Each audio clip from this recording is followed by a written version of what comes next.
Hi guys, பயிற்சி 1.6ல் 11வது கணக்கு. Function a to b ஆனது இருபுற சார்புன்னு சொல்லிட்டாங்க தெளிவாக. மற்றும் number of b equal to 7 எனில் நம்பர் ஆஃப் a ஆனது எவ்வளோன்னு கேட்டிருக்காங்க.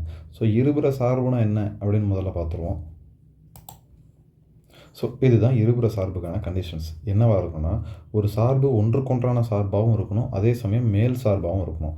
அப்படி இருந்தால் தான் அது இருபுற சார்பு. இது வந்து உங்கள் புக்கில் பேஜ் நம்பர் 20ல் இருக்குது. ஓகேங்களா? இப்போ கேள்வி நம்மள்ட்ட என்ன கேட்டிருக்காங்கன்னா, number of b equal to 7 இருக்கும்போது நம்பர் ஆஃப் a என்னவாக இருக்கும் அப்படின்னு கேள்வி. இப்போ ஸ்டேட்மெண்ட்டை படித்து பாருங்களேன். ஏயின் வெவ்வேறு உறுப்புகளுக்கு பியில் வெவ்வேறு நிழலுருக்கள் இருக்க வேண்டும். ஃபஸ்ட்டு பாயிண்ட்டு என்னென்னா, ஏவில் இருக்கிற அனைத்து உறுப்புகளுக்கும், இப்போ ஏவில் ஒரு 5 உறுப்பு இருக்குது அப்படின்னா அதே 5 உறுப்பு பிலையும் இருக்கணும். அப்போ தான் வெவ்வேறு நிழலுருக்களை பெற முடியும். கரெக்டு தானே? இங்கே நல்லா கவனித்து பாருங்கள்.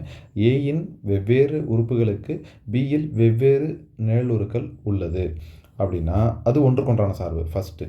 அதுக்கு அடுத்தது 2வது கண்டிஷன் என்னென்னா, பியின் ஒவ்வொரு உறுப்பிற்கும் ஏயில் முன்னூறு இருக்க வேண்டும் அப்படின்னு சொல்லியிருக்காங்க. அப்போது இங்கே 5 உறுப்பு இருக்குது, அந்த 5 உறுப்புக்கும் இங்கே நிழலுரு இருக்குது. ஓகேங்களா? அப்போது அதை தாண்டி ஒரு உறுப்பு இங்கே எக்ஸ்ட்ரா இருந்தாலும் அது ஒன்றுக்கொன்றான சார்பு இல்லை, அந்த கண்டிஷனில் வராது.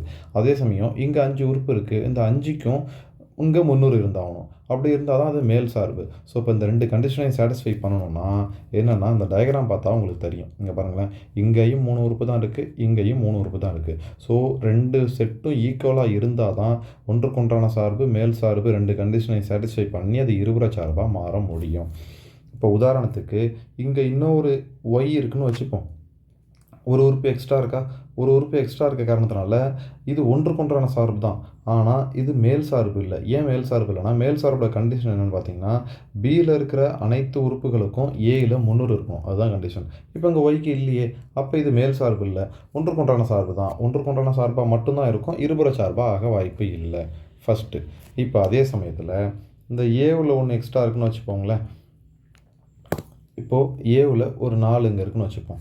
இப்போ இது வந்து மேல் சார்பா அப்படின்னு கேட்டால் கண்டிப்பாக மேல் சார்பு. ஏன்னு பார்த்தீங்கன்னா, பியில் இருக்கிற அனைத்து உறுப்புக்கும் 300 இருக்குது. நமக்கு மேல் சார்புக்கு கண்டிஷன் அவ்வளோதான். பியில் இருக்கிற 3 உறுப்புக்கும் 300 இருக்குது. அப்போ இது மேல் சார்பு. அப்போ இது ஒன்றுக்கொன்றான சார்பான்னு கேட்டால் இல்லை. ஏன்னா ஏல இருக்கிற எல்லா உறுப்புக்கும் பியில் வெவ்வேறு நிழலுரு இருக்கணும் இல்லையா? அப்போ இது இல்லாத காரணத்தினால இது ஒன்றுக்கொன்றான சார்பு இல்லை. அதனால் இது இருபுற சார்பும் இல்லை.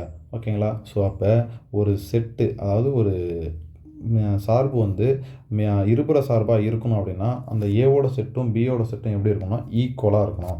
இப்போது அதுலேருந்து நம்ம என்ன பார்க்குறோம்னா, number of b equal to 7னா நம்பர் ஆஃப் ஏவும் எவ்வளோவா தான் இருக்கணும்? கண்டிப்பாக 7ஆக தான் இருக்கணும். அப்படி இருந்தால் மட்டும்தான் அது இருபுற சார்பாக இருக்க முடியும். Okay, thank you.